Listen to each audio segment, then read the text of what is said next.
Okay. So let's see, we'll get the pics out of there temporarily. So the first thing I wanted to mention is we are using, you know, I'm going to be referring a lot to the review exercises. So you might want to have your books open. The review for chapter 3 ends on page 196. 196. I just figure that's the best guide we can possibly have to possible test questions, things we should be reviewing. And here's, I mean, what I did is I just copied the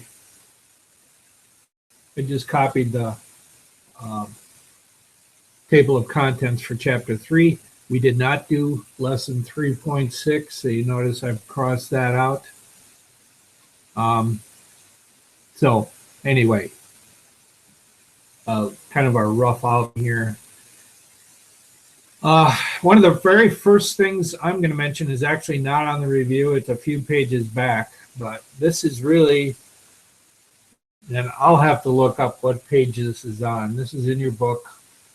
I don't know, it's somewhere in the chapter, like a couple lessons ago. It's a summary of all the different kinds of derivatives. And this is really where you want to begin. That you know how to find all of these derivatives. You've got, you know, the basics up on the top here. Derivative of a constant is 0.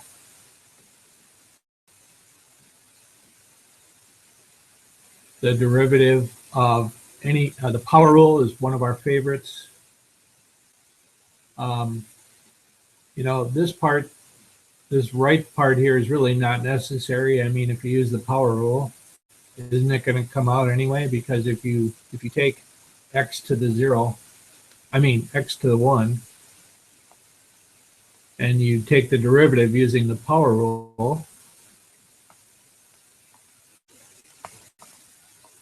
you're going to get 1 times x to the 0, which is 1 times 1, which is 1. So I'm not quite sure why they listed that second part there, but anyway, they did. And then what happens when you have a constant times a multiple? You kind of ignore the constant and take the derivative of the rest of it and then keep the constant there. That's this one.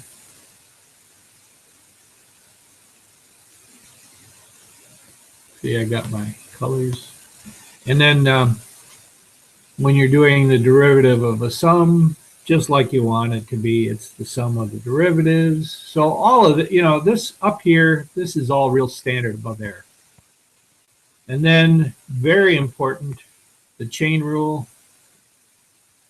is talked about here. And then probably these have to be memorized, the 6 trig functions. And then special ones on the bottom, the derivative of e to a power, the derivative of the natural log, the derivative of any base to a power. This one right here, people have a tendency to forget. And the derivative of a logarithm with any base. You know, if we do the natural log, well, then this part right here just becomes 1, and it's 1 over x. But you want to be able to, yeah, which it shows up above. So really, the ones on the bottom row down here are the ones you really need, because if you know the ones on the bottom, then you will know the ones on the top. You know, these are the ones on the top are for when the base is e, and that always works out wonderful in calculus. And students have a tendency to remember those and forget that if they go to a different base, you can do it. I mean, if you remember the bottom one, you will know the top one. So be careful. Don't jump on the really easy ones and forget about those general ones. So I would suggest you definitely, you know, get those firmed up. So then what I did is I took the exercises that are on the review, and I broke them down into different, different directions. And I mean, these are all, and then what I will do is I'll make editorial comments. I'm circled one or two in certain groups that I thought we might want to work through. I don't know. I'll partly go by your guidance on this. Now, if you want, we can forget what I've got, is just all these groups. Okay. Now here's a group. I'll just show you 5 and 6. It talks about this alternate form of a derivative. I'm just not going to go there. I mean, it's the same. I'm not going to go there. So you're not going to get one like that. So I X'd it out, indicating not to be asked about. And then I just went on to all these different groups of problems. So, okay. So I'm going to go back to the beginning here, this first section, 1 through 4. Let me just say, don't forget about this. This is how to find the derivative the real way, doing the whole thing using a limit. And so maybe we better do one of those. I don't know, it's been a while since we've done that.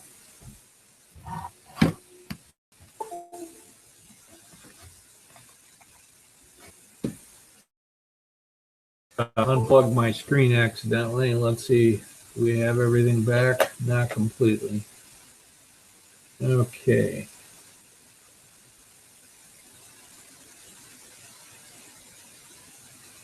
I'm trying to find I'm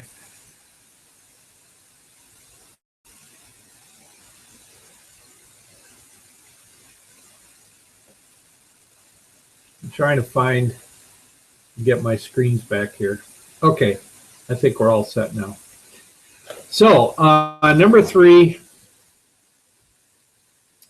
find it using the limit process. So in order to find, change to blue here. So if we want to find f prime of x, we have to, of course, do what? F of x plus h minus f of x all over h. And by the way, if you want to use, delta x sometimes used in place of x. But anyway, and then there's one thing missing here. I got to make room for it. Very important. And that is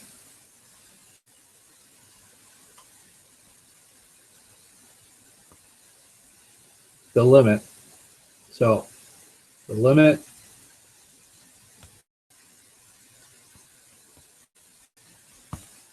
as h approaches 0.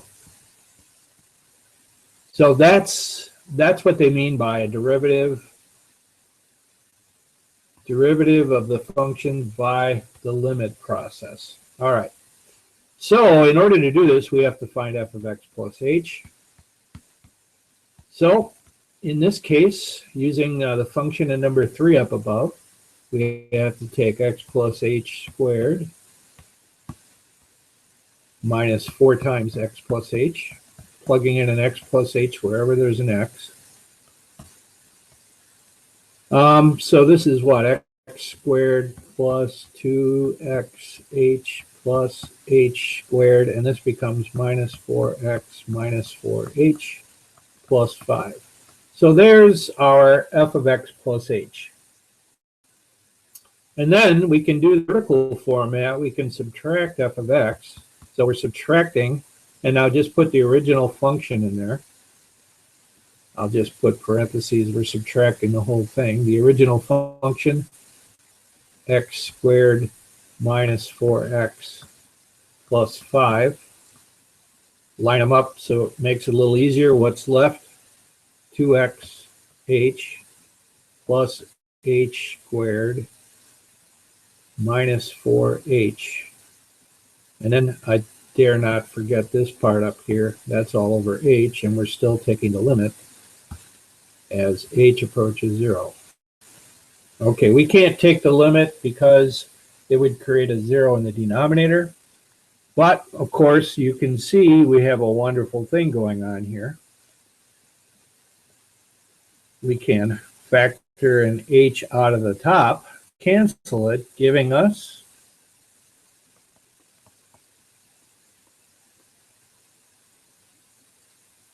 and now we can actually take the limit. Now we can plug in a 0 for h, and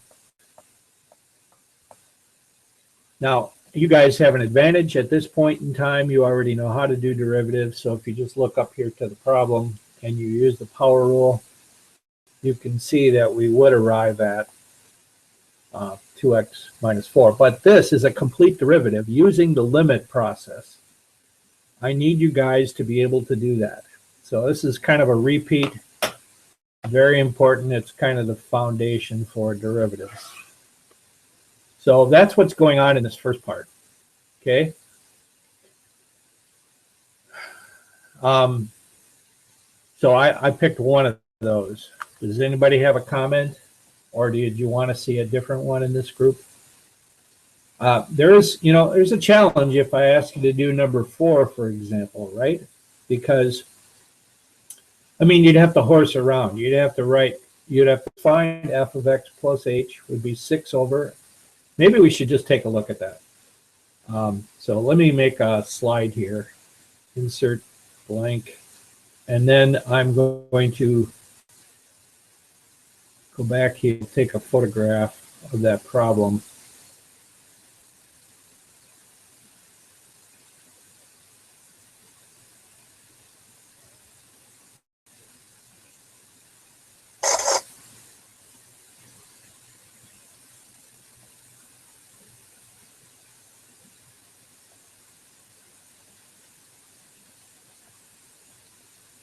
So if, for example, we wanted to, maybe it pays to look at this because it's got some extra algebra in it.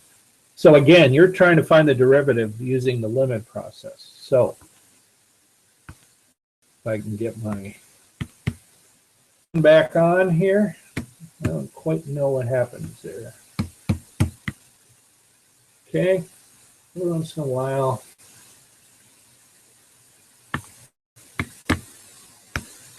There we go. Okay, so we again want to find the limit as h approaches 0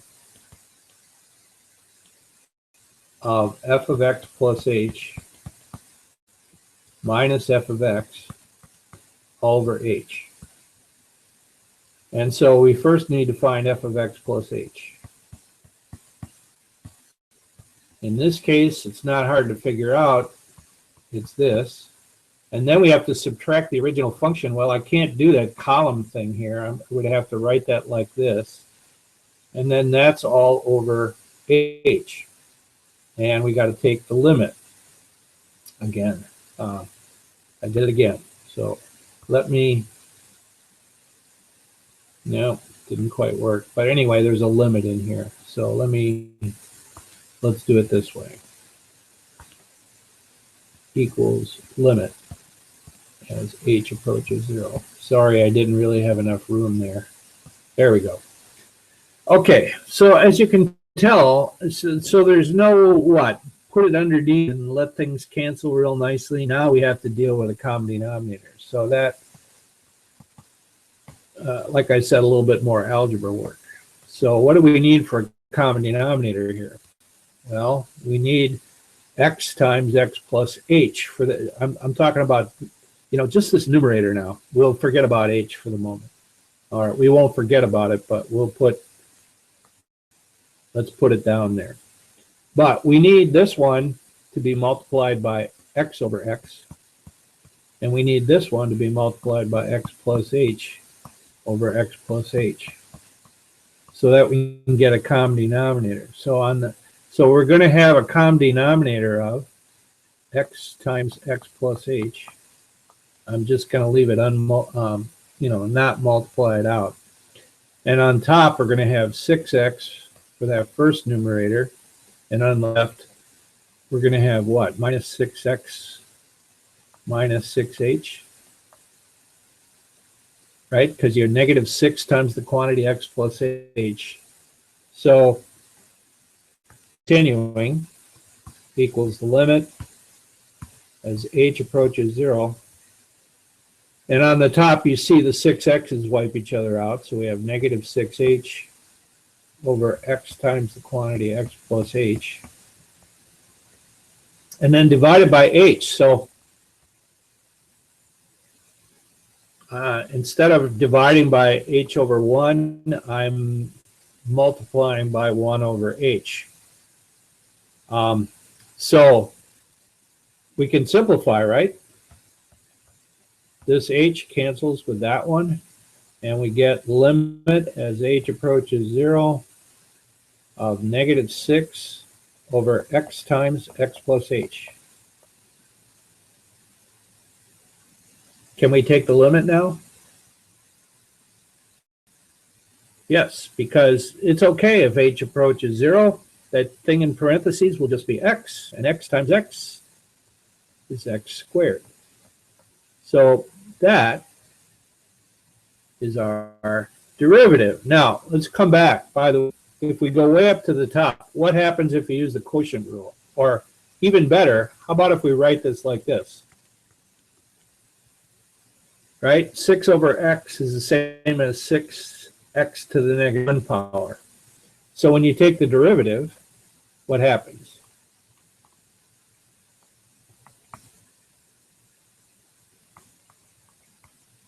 Power rule, negative 6, x to the negative 2. And isn't that exactly what we have down here? It's just written in a little different format.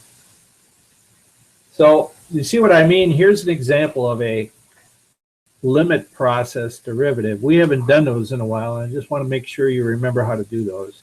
And sometimes you've got a little bit of algebra work to do here. Okay.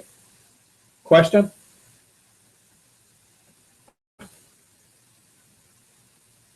So this, I would just remind you, the grouping in the book, 5 to 6, nothing wrong with it. I mean, we didn't use that notation, so I'm not going to use it on the test. So let's go to the 7 and 8 one. All right, this is more of a visual problem.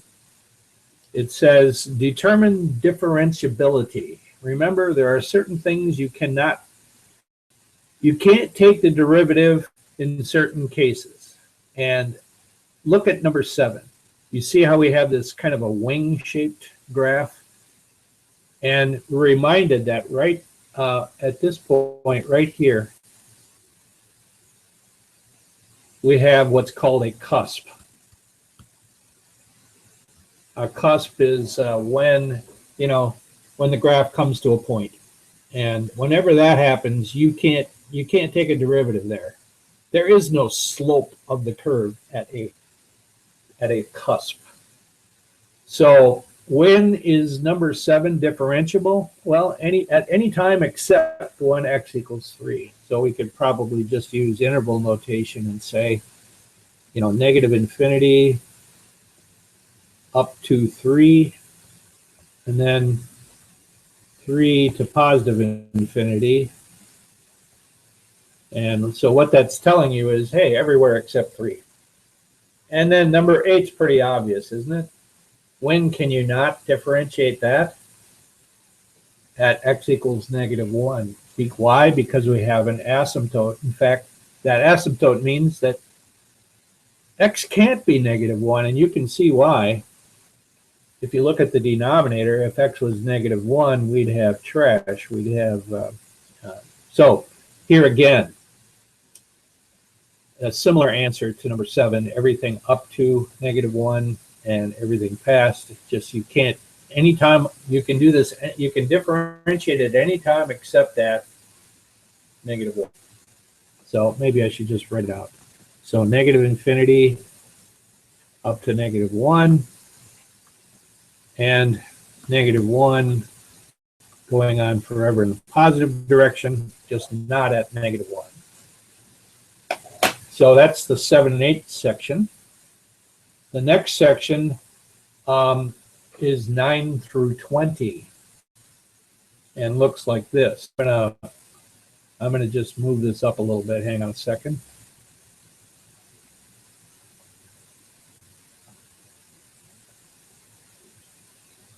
so we can make use of the space a little bit better. So use the rules of differentiation, find the derivative. So you want to pick one? Anybody out there? Otherwise, I had just picked out a couple that maybe we could look at. Number 15 to start with.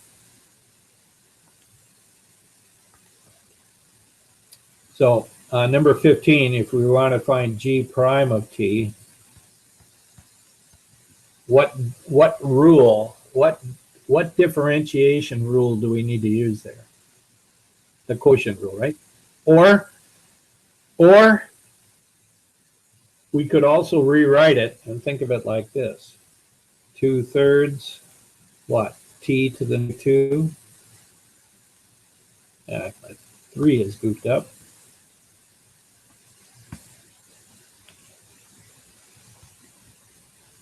Right? I could think of it like that, and then I could just use the good old power rule. And what would we get? I shouldn't have put, sorry, that's not g prime of t, that's g of t, rewritten.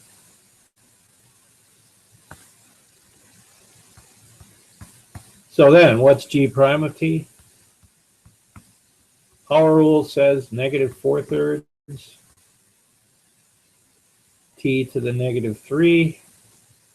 And how would we write that? -4 over what? 3t cubed? Most likely that would be how we'd ended up. I don't know. If you want, I can do it with the quotient rule. How about if we, let's take a look at number 20. So that was 15. Let's see if we have space here for number 20. So number 20, how do we get this started? Rewriting isn't really going to help us up there, is it? So we have g prime of s this time. So we've got 5/3 sine s. Well, that's a constant multiplied by the sine of an a. So we know the constant rule says leave the constant alone and take the derivative of the sine of s, which is what? The cosine of s? Okay, and then minus, and now, well, again, we got a constant, 2, and what's the derivative of e to the s? E to the s. I guess that wasn't very complicated, was it? And by the way, if you have any doubts about that, you could think of this as what? The product rule, -2 times, and then you say, all right, the first, -2 times the derivative of the second, e to the s, which is what we have, plus the second times the derivative of the first, and the derivative of the first is 0. So you can be, oh yeah, that's right. I don't need the product rule there. So that's always a nice reminder. There's really nothing we can do to simplify that. I guess that wasn't very complicated.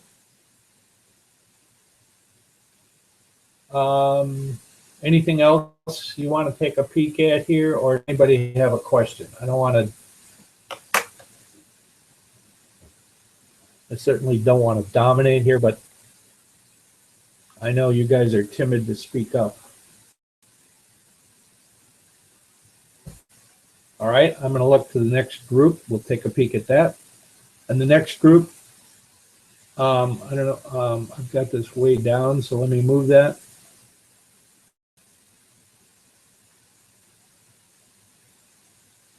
Okay, so the only difference here is this time it says find the slope of the graph at the given point. So here you find your derivative, and then you what? Find the derivative at the value of x, right? So for number 23, what's f prime of x? 8x cubed is the derivative. What's f prime at 0? 0. And that's the slope of the graph at that point. let's just do a quick check here. So I'm going to run Desmos 8x. We have 2x to the fourth minus 8. 2x to the fourth minus 8. Oh, do we have Desmos on here? Yes.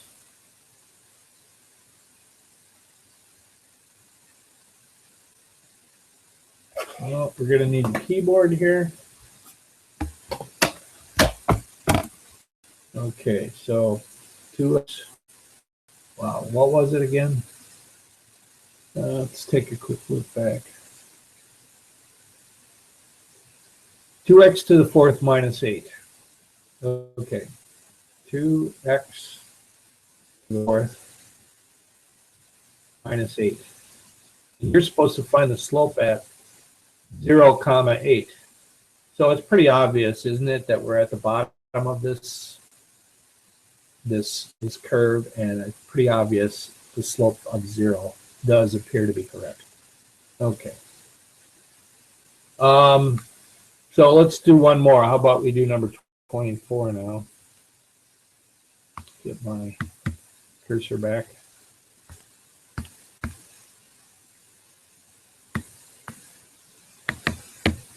Didn't like me changing windows, I guess.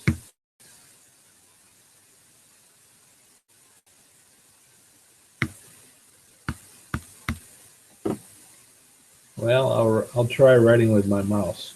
All right. So what's f prime? Well, you don't want me doing this too long. It's not very easy to write with your mouse. What's f prime of theta? So first of all, do the derivative. Let's see if I have this thing back. I do. So what's f prime of theta? 3 cosine. So the constant stays out there, right? And what's the derivative of the cosine? Minus the sine.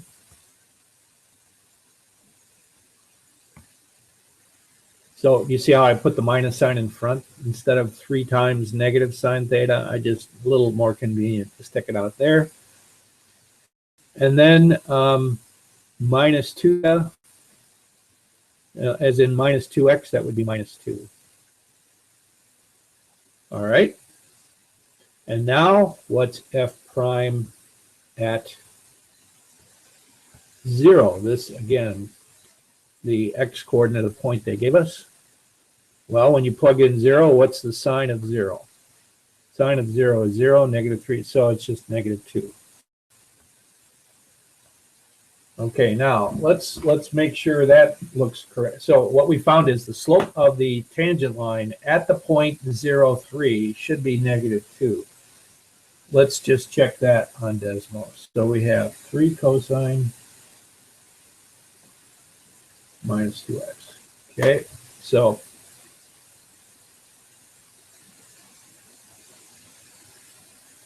three times cosine, here I'm going to just use it as x, minus 2x.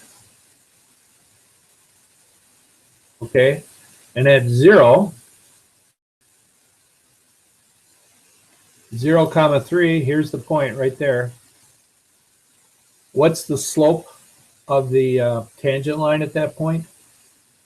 You can see it's definitely negative, right? It's going downhill, and negative 2 appears to be correct. So I just wanted to show you the visual on that. All right. So is everybody remembering? So when you see directions like find the slope of the graph at the given point, after finding the derivative, you have to find the specific derivative. Okay. And then what's the next step? Often, and what I might, because I don't have time to ask you all this stuff, I might go one step further and say, what's the equation of the line of the tangent line at that point? And then what would we do? So like on this one, I mean, we found the slope was negative 2 down there on number 24. So now we know that's m in our equation. Then we'd have to solve for, solve for the y-intercept and finish it up. So honestly, I'd be more likely to ask that. I don't know if we see if we, I think we have that coming here. Yeah. So not yet, but let me just see what's next after that.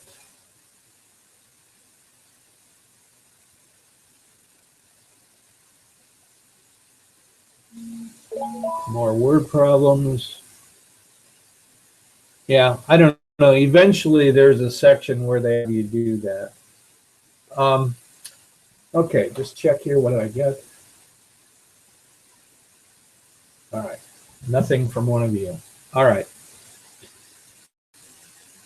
So where we left off. So number 26 is just kind of thrown in there. 25 and 26, a couple word problems. So does 26 look familiar? That's one of those related rates problems. Maybe we should quickly do that. I don't know. But this is about volume. The surface area of a cube is, and they give you the formula, S equals 6s squared, where S is the length of the side of the square, of the cube, excuse me. Find the rates of change of surface area with respect to S when S equals 3 and separately when S equals 5. So we already have the equation.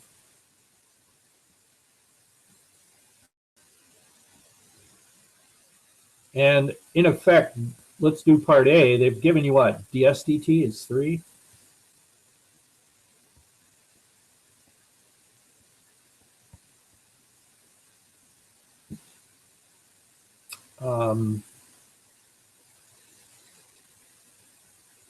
You know what? I should. It's capital S and small s. That's a little confusing, isn't it? Maybe here. Let me write that. I'm not sure I would formulate a problem that way. Let me make this second s smaller.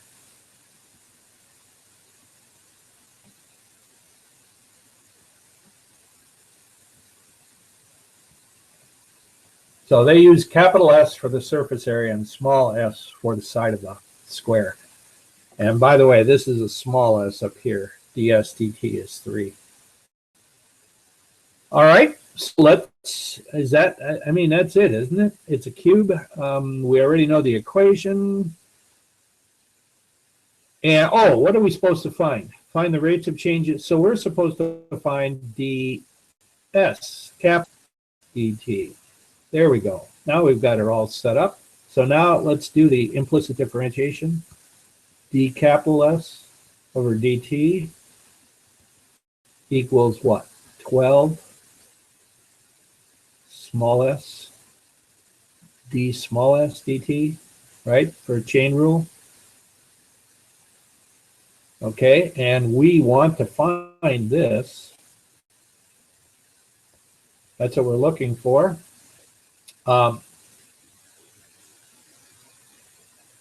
You know what? I said that wrong, didn't I? We don't know ds dt, do we? Hang on, I got to think about this. The surface area of a cube with side length s is given by 6s squared. Find the rates of change of the surface area when s equals 3. We don't, it seems like they didn't give us enough.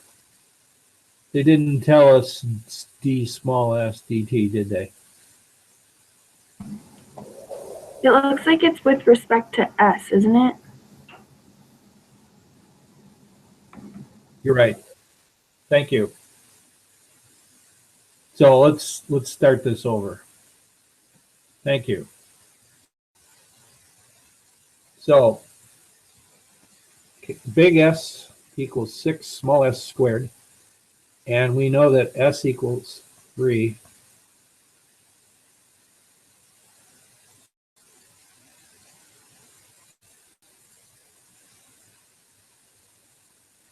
Again, I'm still not sure they gave us enough information, but anyway, here we go. We differentiate implicitly.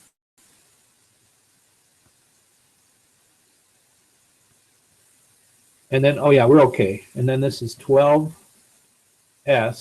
But because we're doing with respect to small s, we don't need the chain rule here. So that's why we're okay. And then because s is 3, and then that would be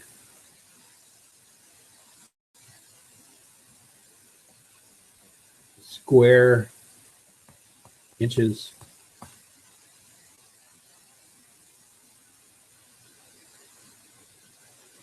And they didn't give us a unit of time.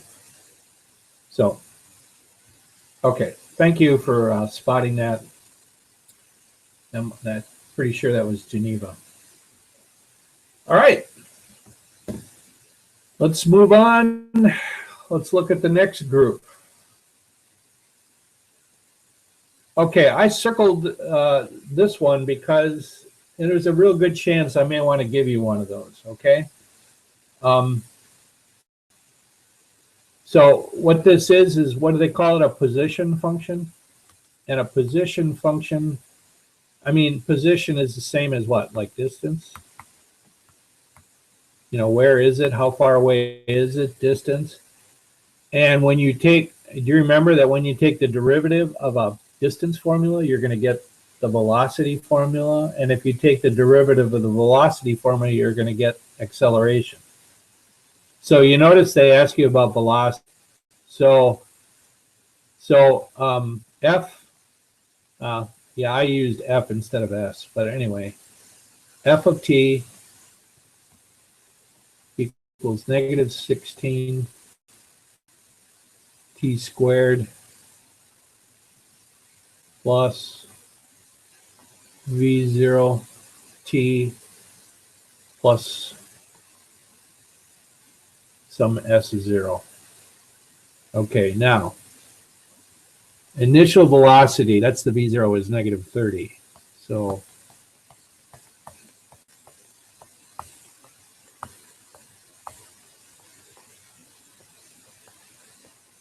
and the original height, that's the S0, so plus 600. So there's, whoops. So there's the equation they, in effect, gave us. So we need the velocity, so we're going to find the first derivative. F prime of t, not a very hard derivative. Negative 32t minus 30, right? And the constant goes away. And now they say, all right, two things. Let's look at part B. What's the average velocity over the interval from 1 to 3? So this is literally the slope, okay? So when t is 1, what is the height going to be? Because that's the first point given. T of 1. Well, so what's f of 1? Here, I'm running out of space there. I'm going to go down below here. What f of 1? Let's plug it in. So 1 square, negative 16 minus 30 plus 600. So we had negative 46, that'd be 5.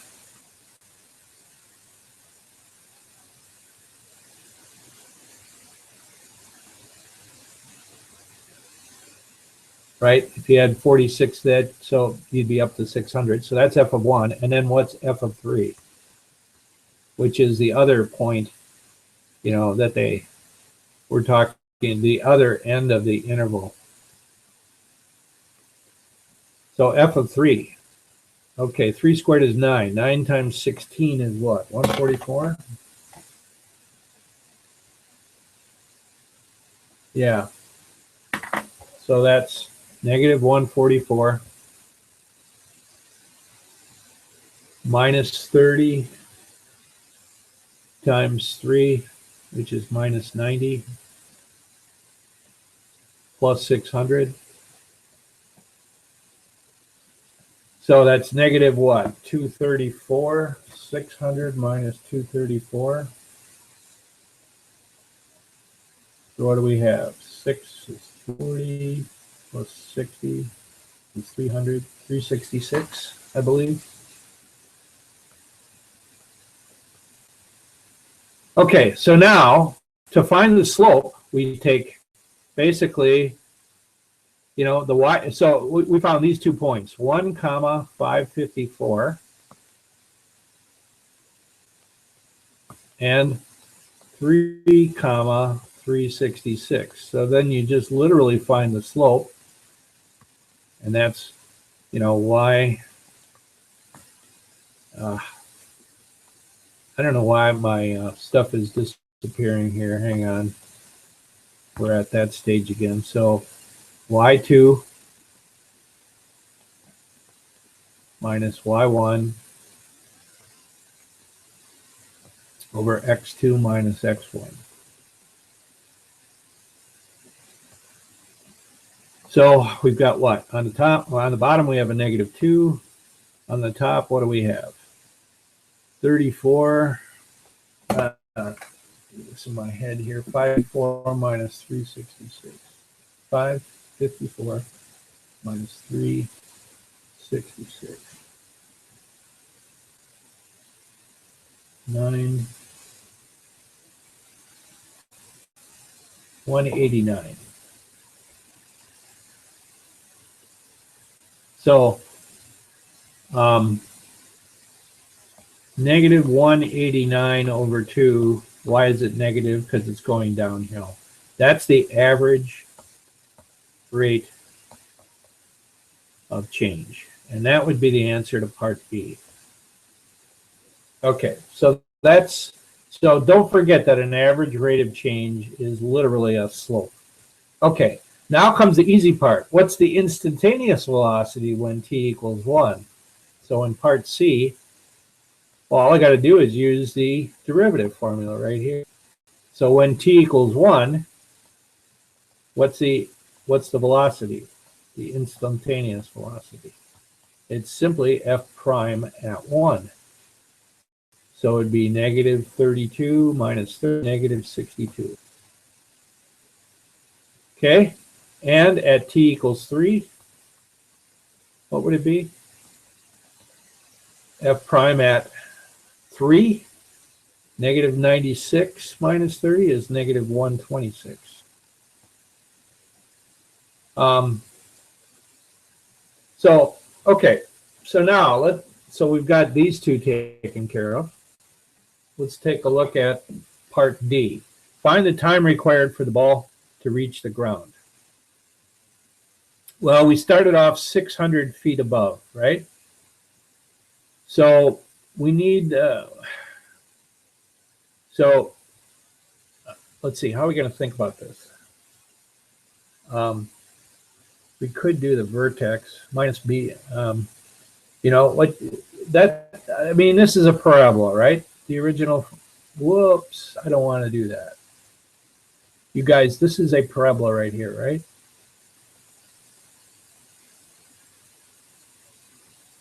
Negative 16t squared minus 30 plus 600. And the vertex would be when this ball is at its apex. And the vertex, I don't know if you remember, is at x equals minus b over 2a. So we could find out, you know, what the point is, and then we could easily find out I don't know if I want to take the time to do that right now. Once you know where the vertex is, then that x is, I mean that t, the x coordinate minus b over 2a, that's going to be how many seconds it takes to get up and how many seconds it takes to get down. So you will have that answer. And then what's the velocity of the ball at impact? Well, once you know how many seconds it takes for it to come down, then all you got to do is find f prime at that second. Here, let's just quick do it instead of talking about it. What's minus b over 2a? If we look at the original problem, it's positive 60 over negative 32, right? Minus b over 2a. B right now is negative 30. So positive 30 over 2a, 32. So if we divide that out, what can we divide by? 2 goes in there, 15, negative 16. So a little bit less than 1 second, negative 15 sixteenths. Okay. So then all you got to do is find the velocity of the ball at impact. All you got to do is find F prime at 15 sixteenths. And then all you have to do for that, of course, is substitute into this derivative formula up there. Okay, we've taken enough time on that problem, but that's the only problem. If I give you all of that, that might be a little bit too lengthy, but maybe what I could do is ask you a portion of that or something.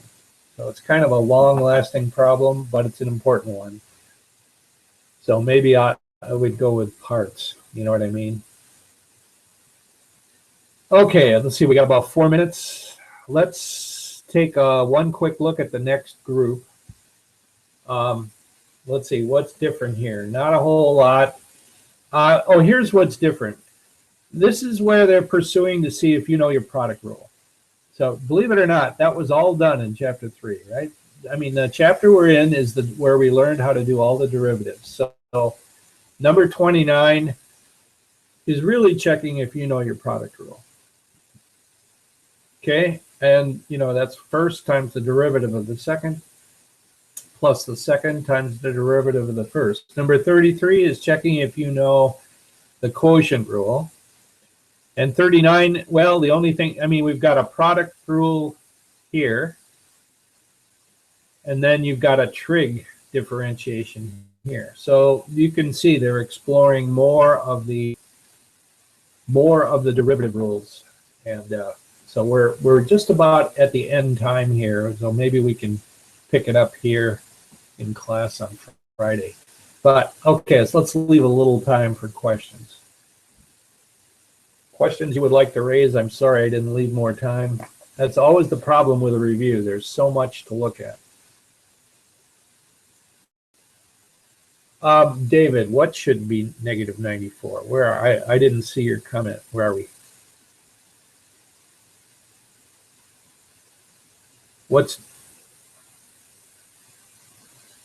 What's negative 94? The average rate of change? Yeah. Well, if you divide negative 189 by 2, what do you get? You get negative 94 and a half. Is that what you meant? If you simplify this, you get negative 94 and a half.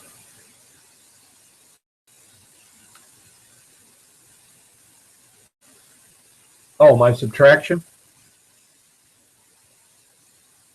You're right, it's 188. So this number was wrong right here. You're right. Then it's negative 94. Thank you. Yeah, 8 plus 6 is 14, not 9. Thank you for fixing up my subtraction. That's correct. Damon is asking what? To go through number 13? Is that what that means? Yeah. I'm not used. Go ahead. That's what I said originally, but we can go through it tomorrow. That works. I got to just see what that looks like. Hang on. Yeah. Maybe remind me. Why don't we start there, huh? I'll circle it. Sounds good. And maybe you may have to remind me, though, on Friday. Okay? Okay, yeah, thanks, David. I'm sorry I didn't see that until just now. No, that's fine. Anybody else? We're at time. So don't forget, I'm not going to see you tomorrow. I will see you Friday. Thank you very much. You're always an enjoyable group to work with. Have a good one.